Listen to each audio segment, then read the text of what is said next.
Good evening. Actually আজকে না blog করার কোনো প্ল্যান ছিল না, কারণ আজকাল তো তোমরা দেখছো আমি ভীষণ ব্যস্ত আর কমিয়েও দিয়েছি ব্লগ করা, তো কোনো রকম প্ল্যান ছিল না। কিন্তু আজকে এমন একটা হলো না, একেবারে সেই মাথায় আকাশ ভেঙে পড়ার অবস্থা আমার। কারণ তোমরা জানো লক্ষ্মী নেই, ওর ভাইপো কিছু একটা পুজোর ব্যাপারে ওর দেশে গেছে, 10 দিন হয়ে গেল। এবার চন্দ্রকলা আর সিন্ধু দুজনে মিলে সামলাচ্ছিল। চন্দ্রকলা আজ সকালে ফোন করে বলল যে ভীষণ শরীর খারাপ লাগছে, কালকেই বলছিল একটু শরীরটা খারাপ লাগছে।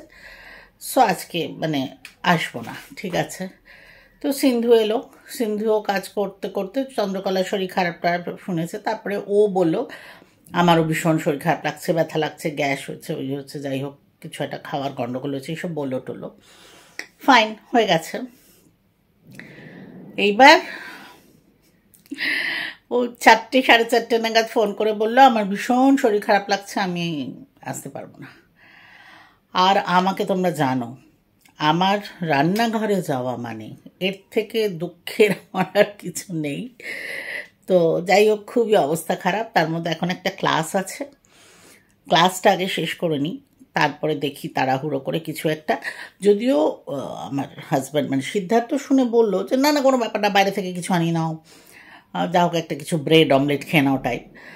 কিন্তু আমার আবার আজকাল তো একটু হেলদি ডায়েটে আছি, তো সেই জন্য আমি ভালো না দেখি না কিছু যদি করা যায় তো ক্লাসটা নিয়ে নিই, তারপরে দেখবো। ডেফিনেটলি খুব ভালো কিছু যে করব তা নয়, যেটা চটপট হবে আর মোটামুটি টেস্টি হবে। তো দেখি কি করি, তোমাদের সাথে শেয়ার করব। তার আগে ক্লাসটা নিয়ে নিই। দেখো এক্ষুনি ক্লাস শেষ হলো, এবার কিচেনে যাই, গিয়ে দেখি যে যা আছে সেটা দেখে তারপর ডিসাইড করে একটা কিছু করব।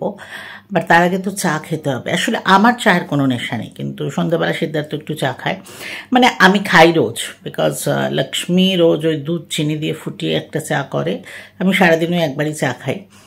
বাট ওটা ওই দুধ চিনি দিয়ে চাটা আমি ভালো বানাতেও পারি না, তো আমি তো ব্ল্যাক টি বানাবো। বাট যেহেতু সিদ্ধার্থ খাবে তো একটু বানাবো, আমিও একটু চা খেয়ে নিই, তারপরে দেখি কি করা যায়। চলো কিচেনে যাই।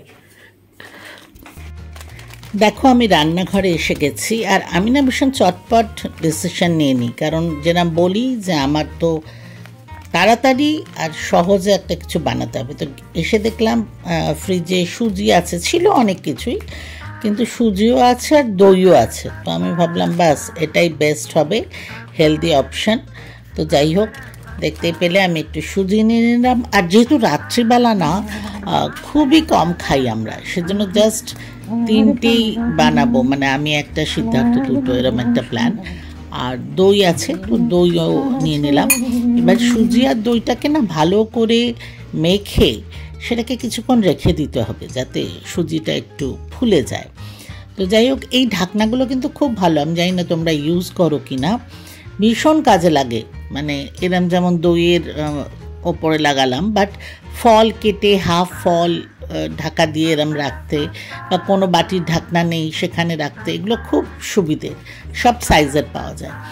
যাই হোক এবারে জল দিয়ে দেখো এটাকে মেখে নিচ্ছি, নিয়ে এটাকে এবার একটু ঢেকে দিয়ে রেখে দেবো, কারণ যেটা বললাম যে আমাদের তখনও চা খাওয়া হয়নি, তো এটার আগে আমাকে চাটা তৈরি করে ফেলতে হবে। আর আজকালটা আমি ভীষণ তাড়াতাড়ি ডিনার করি, আগে যেমন 9:30 থেকে 10টার মধ্যে করতাম, এখন সেটা চেষ্টা করি আমি 7টা 8টার মধ্যে করে নিতে।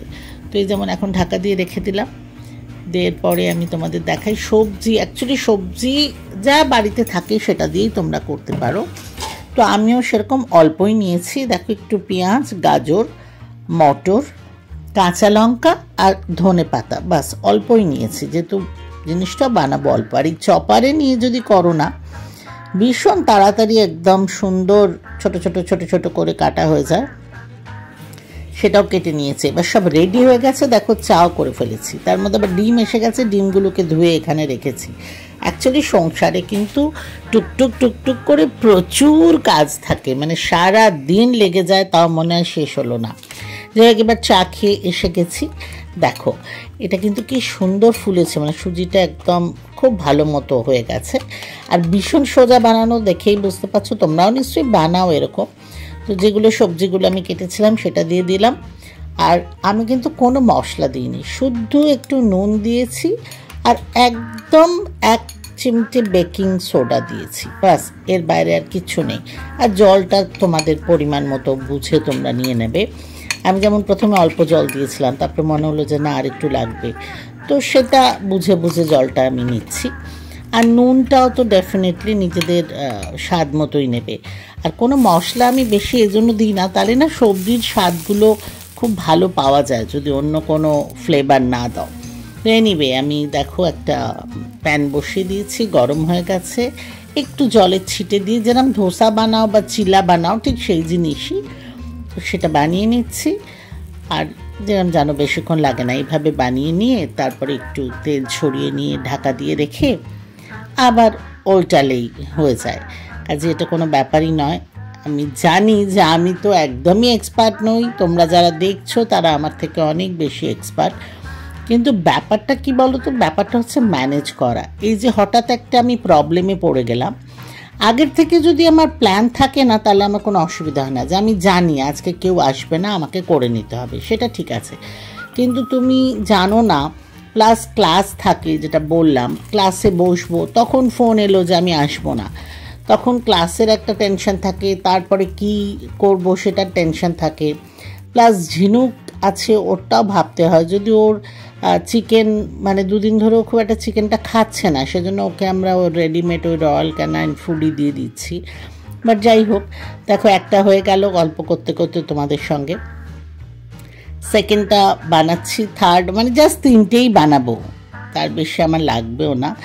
আর সেটাও একটা ব্যাপার, কিন্তু তবু আমি বলবো এখন যা গরম পড়েছে না, এই যে দাঁড়িয়ে দাঁড়িয়ে 3টে বানানোতেই মানে প্রাণ বেরিয়ে যাচ্ছে, একদম ঘেমে গেছি। বাট যাই হোক, মোটামুটি কাজ হয়ে গেছে। আমি তো এক্ষুনি খেয়ে নেবো, কারণ অলরেডি আমার লেট, তো আমি তাড়াতাড়ি খেয়ে নেবো। সিদ্ধার্থ ওর সময় মতো খাবে, দেখো ওর প্লেট লাগিয়ে দিয়েছি। আর আমারটা কিন্তু খাওয়া হয়ে গেছে অ্যাকচুয়ালি, সেজন্য এখন ওর প্লেটটা তোমাদের দেখাচ্ছি। দেখতে বেশ ভালোই হয়েছে, খুব সোজা, দেখো সবজিগুলো কি সুন্দর লাগছে, তোমরাও বানিয়ে ফেলো।